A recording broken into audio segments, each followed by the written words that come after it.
வணக்கம். நான் ரமேஷ் பேசுகிறேன். Tarot card reader, reiki healer and numerologist. Tarot card ரீடிங்கில் லாங் டேர்மில் நடக்கக்கூடிய விஷயங்கள்லாம் சொல்லாமா அப்படின்னு கேட்பாங்க. டேரட் கார்டுன்றது ஈவெண்ட் பேஸ் பண்ணி, சிச்சுவேஷன் பேஸ் பண்ணி சொல்கிற கொஸ்டின்ஸ் தான். இப்போ ஒரு எக்ஸாம் நடக்குது அப்படின்னும் பொழுது உங்களுக்கு செல்ஃபாகவே ஒரு டவுட் இருக்குது அப்படின்னும் போது டேரட் கார்டில் உங்களுக்கு என்ன லாகிங் அங்கே இருக்குது, என்ன பிளாக்கேஜ் அங்கே இருக்குது அப்படின்னு பார்த்து சொல்லலாம். ஸோ ஒரு ஈவெண்ட் பேஸ் பண்ணி தான் நம்மளோட டேரட் கார்டில் நம்ம ரீடிங் பார்க்க போகிறோம். ஸோ அந்த ஈவெண்ட் பர்டிகுலராக எந்த டைம் பீரியட்லேருந்து எந்த டைம் பீரியட் வரைக்கும் நடக்கும் அப்படின்னு சொல்லி நம்மளால் கணிச்சு சொல்ல முடியும்.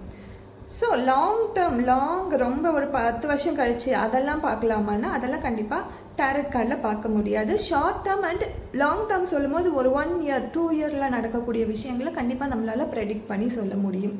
ரொம்ப லாங் டேர்ம்லலாம் அப்பப்போ பார்க்கறது தான். ஈவன் சிச்சுவேஷன் பேஸ் பண்ணி வரதால சிச்சுவேஷன் பேஸ் பண்ணி நம்ம டேரட் கார்டில் பார்த்து